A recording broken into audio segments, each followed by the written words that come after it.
दोस्तों, आज के हमारे वीडियो लेक्चर का टॉपिक है राष्ट्रपति यानी प्रेसिडेंट। आज के वीडियो लेक्चर में हम जानेंगे कि भारतीय राजनीति व्यवस्था में राष्ट्रपति की भूमिका, राष्ट्रपति की शक्तियां एवं कार्य और भारतीय राजनीतिक व्यवस्था में राष्ट्रपति की स्थिति पर। देखिए, भारतीय लोकतांत्रिक संसदीय व्यवस्था में राष्ट्रपति की बहुत ही अहम भूमिका है। आज की वीडियो में हम इन्हीं बातों को समझने की कोशिश करेंगे। तो चलिए आज का वीडियो लेक्चर स्टार्ट करते हैं।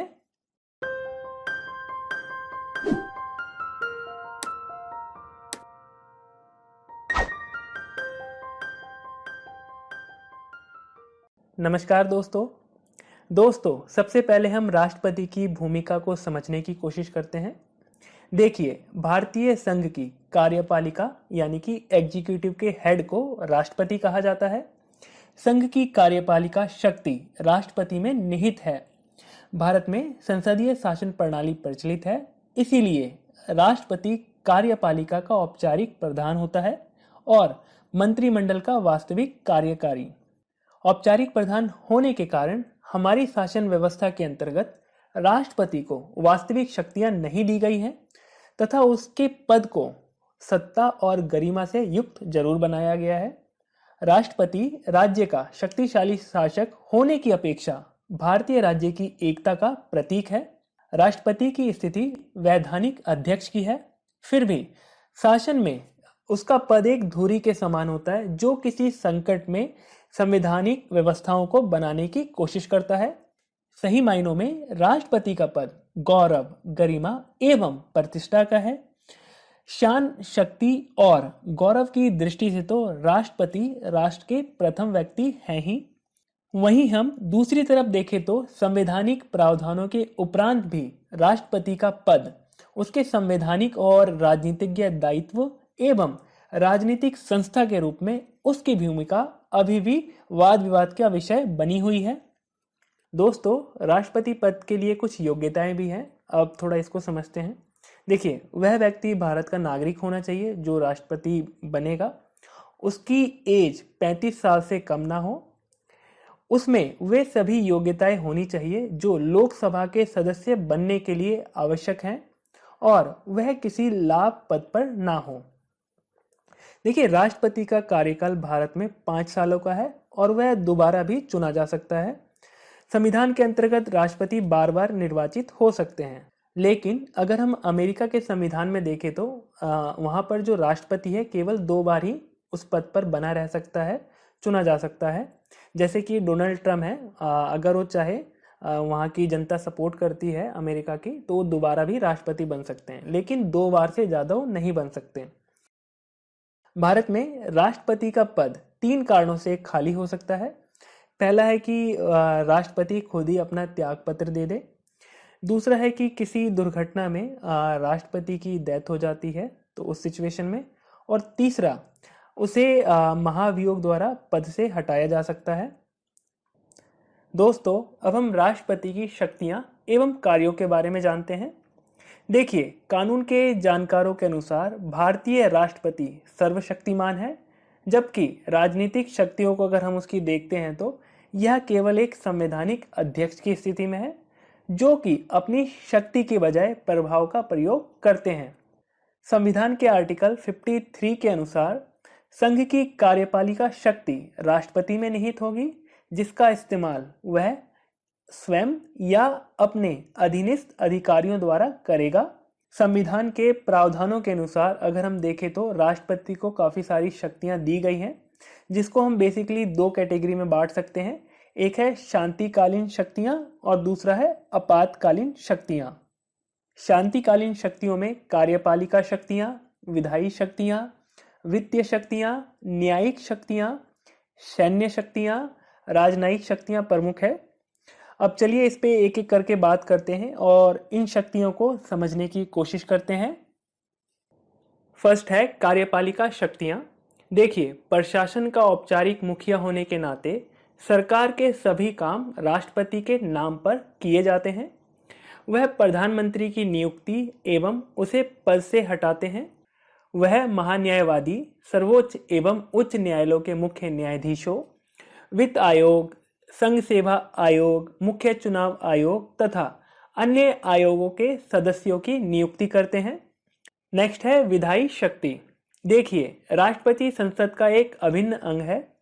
इस सेक्टर में भी उसे काफी सारी शक्तियां हासिल है।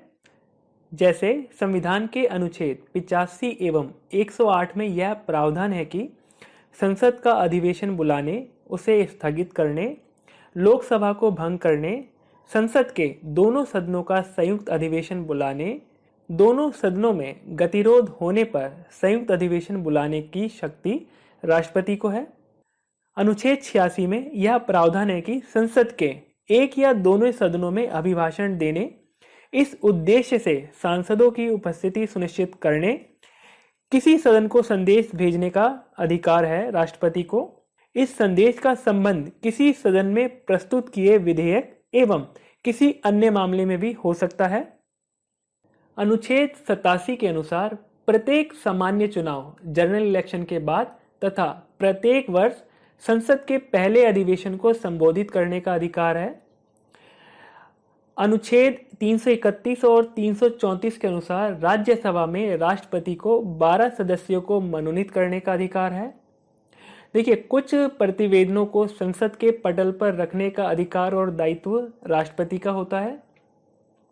कुछ मामलों पर बिल पेश करने हेतु पूर्व अनुमति या सिफारिश करना, जैसे किसी राज्य की सीमाओं में परिवर्तन या नए राज्यों के निर्माण संबंधी विधेयक, धन विधेयक, व्यापार की स्वतंत्रता पर प्रतिबंध लगाने वाला कोई राज्य विधेयक, इन पर।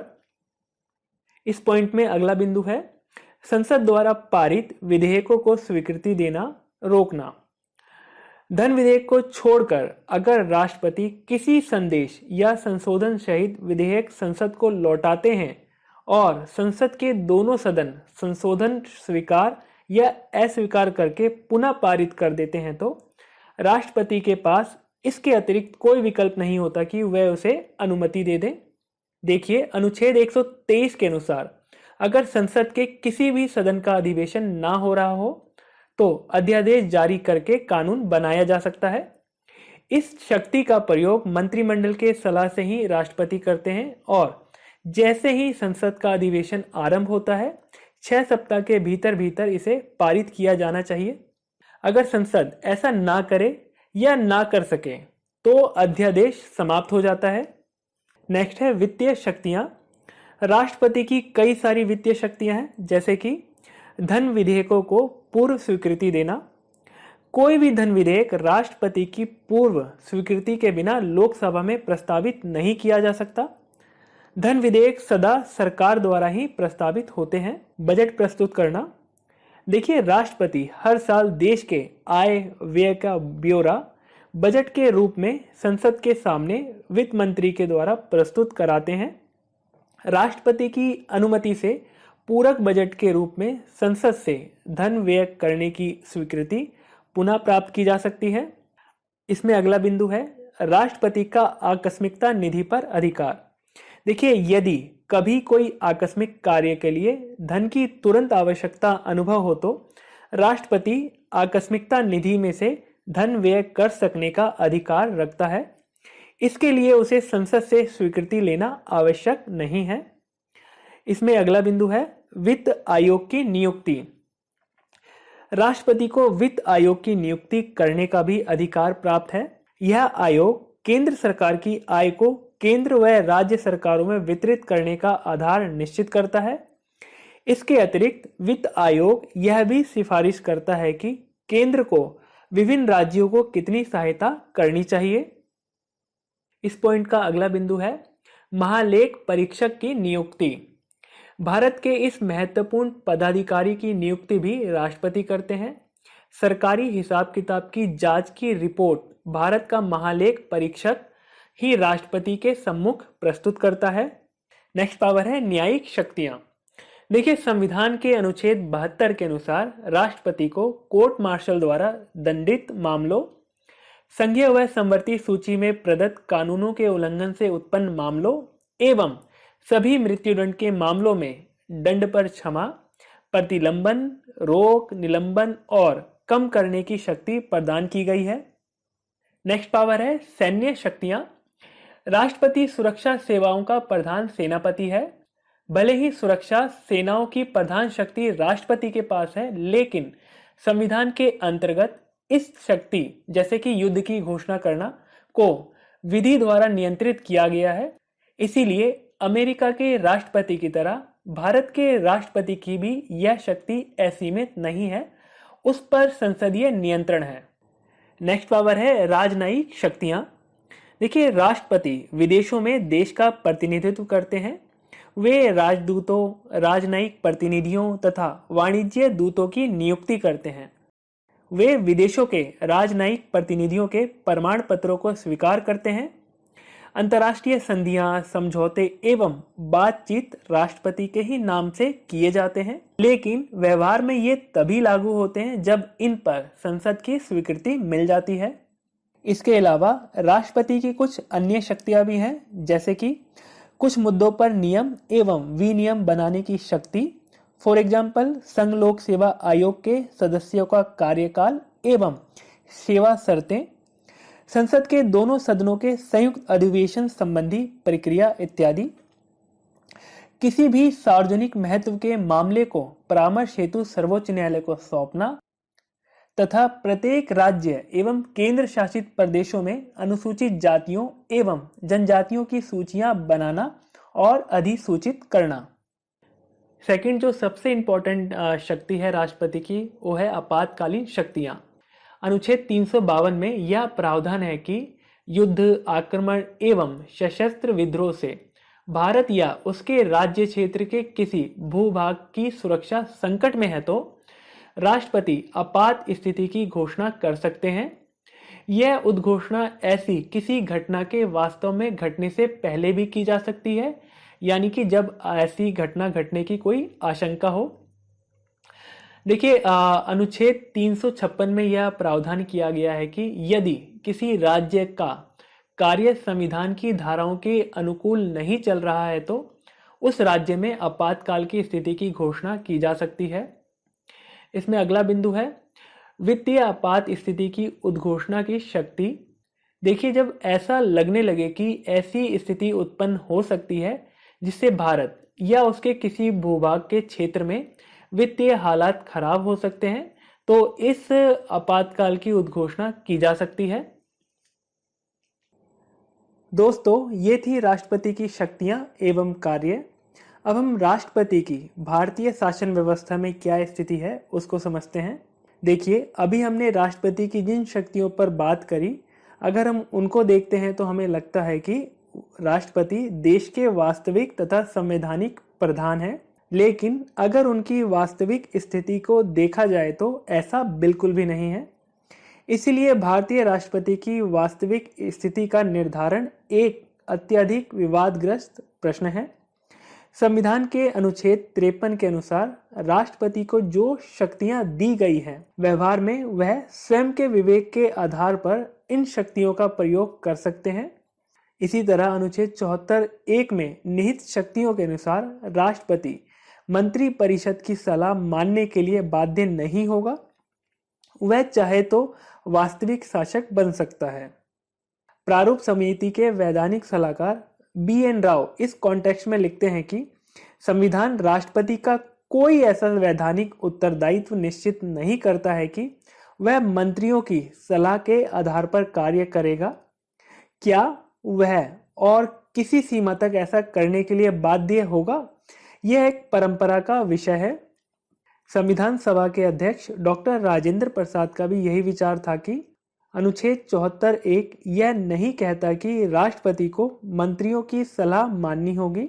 18 सितंबर 1951 को प्रथम राष्ट्रपति डॉक्टर राजेंद्र प्रसाद ने एक नोट भेजा कि किसी भी बिल की स्वीकृति के समय, संसद को संदेश भेजते समय एवं बिलों को पुनर्विचार के लिए भेजते समय वह अपने विवेक से काम करेगा, ना कि मंत्री परिषद की सलाह पर। इसके बाद उस समय के प्रधानमंत्री जवाहरलाल नेहरू ने राष्ट्रपति के विचारों को मद्रास के AK अय्यर तथा अटॉर्नी जनरल MC सीतलवाद के पास भेजा उनकी सलाह के लिए। तो दोनों ने ही राष्ट्रपति के विचारों के खिलाफ अपनी राय दी और कहा कि इससे पूरे संविधान का ढांचा हिल जाएगा तथा राष्ट्रपति एक तानाशाह बन सकता है। 28 नवंबर 1960 को भारतीय विधि संस्थान में डॉक्टर राजेंद्र प्रसाद ने अपने एक भाषण के दौरान इस आवश्यकता पर बल दिया कि वैज्ञानिक पद्धति से इस संदर्भ में अध्ययन और परीक्षण होना चाहिए, जिससे राष्ट्रपति के कार्यों एवं शक्तियों की सीमाओं का आभास हो सके। सन 1967 में जब राष्ट्रपति के चुनाव हुए तो चुनाव के दौरान राष्ट्रपति पद के उम्मीदवार सुब्बाराव ने यह कहा था कि राष्ट्रपति केवल एक संवैधानिक प्रधान नहीं है, बल्कि उस पर संविधान की व्यवस्थाओं को क्रियान्वित करने का विशेष भार है। जिस प्रकार राज्य संकट में होता है तो केंद्रीय सरकार हस्तक्षेप करती है, ठीक वैसे ही अगर केंद्रीय सरकार किसी संकट में हो तो राष्ट्रपति को हस्तक्षेप करने का अधिकार होना चाहिए। जनता पार्टी की सरकार ने 44वें संशोधन के द्वारा 1978 में राष्ट्रपति के अधिकारों को संशोधित किया। वर्तमान स्थिति में संविधान यह कहता है कि प्रधानमंत्री के नेतृत्व में राष्ट्रपति को सहयोग एवं सलाह देने के लिए एक मंत्रिपरिषद होगी तथा राष्ट्रपति अपने कर्तव्यों का निर्वहन उस मंत्रिपरिषद की सलाह के ही अनुसार करेगा। राष्ट्रपति मंत्रिपरिषद को पुनर्विचार की सलाह दे सकता है। पुनर्विचार के बाद राष्ट्रपति उस मंत्रिपरिषद की सलाह को मानने के लिए बाध्य होगा। कुछ ऐसे मौलिक मुद्दे हैं जहां राष्ट्रपति अपने विवेक का प्रयोग करते हैं, जैसे कि प्रधानमंत्री की नियुक्ति, लोकसभा का विघटन, अल्पमत सरकार की बर्खास्तगी एवं मंत्रिमंडल में किसी सदस्य पर मुकदमा चलाने की मंजूरी। दोस्तों देखिए, भारत के बदलते राजनीतिक परिदृश्य में राजनीति में नैतिकता की कमी धीरे धीरे होती जा रही है एवं क्षेत्रीयता का राजनीति पर गहरा असर दिखाई दे रहा है। गठबंधन की राजनीति एवं गठबंधन की सरकार को नियुक्त करते समय राष्ट्रपति की भूमिका ज्यादा बढ़ती जा रही है। राष्ट्रपति किसी संकट की स्थिति में संवैधानिक असंतुलन को संतुलित कर सकता है एवं संविधान के संरक्षक एवं अभिरक्षक के रूप में दिखाई देता है। राष्ट्रपति सरकार के दार्शनिक एवं पथ प्रदर्शक के रूप में कार्य करते हैं। उसे रबड़ की मोहर समझना और कार्यपालिका का वास्तविक प्रधान समझना दोनों ही अनुपयुक्त होगा। संविधान उनसे अपेक्षा रखता है कि दोनों ही स्थितियों में सामंजस्यता की भूमिका वे निभाएंगे। तो दोस्तों, आज के वीडियो लेक्चर में हमने जाना कि भारतीय राजनीतिक व्यवस्था में राष्ट्रपति की भूमिका, राष्ट्रपति की शक्तियां एवं कार्य तथा उसकी भारतीय शासन व्यवस्था में भूमिका या महत्व। दोस्तों, राष्ट्रपति का पद एवं उसकी गरिमा सामाजिक राजनीतिक परिस्थितियों के साथ साथ उस व्यक्ति के व्यक्तित्व पर निर्भर करती है जो उस समय पद पर है एवं उस समय के प्रधानमंत्री का व्यक्तित्व एवं उसकी स्थिति पर भी निर्भर करती है। भारतीय राजनीतिक व्यवस्था के बदलते परिदृश्य में राष्ट्रपति की भूमिका महत्वपूर्ण और सक्रिय बनती जा रही है। दोस्तों, आई होप आपको आज का वीडियो पसंद आया होगा। प्लीज़ इस वीडियो को अपने सभी दोस्तों के साथ ज़्यादा से ज़्यादा शेयर करें ताकि उनकी भी हेल्प हो पाए। अगली वीडियो में फिर आपसे मिलते हैं। पढ़े सब, बढ़े सब। Thank you.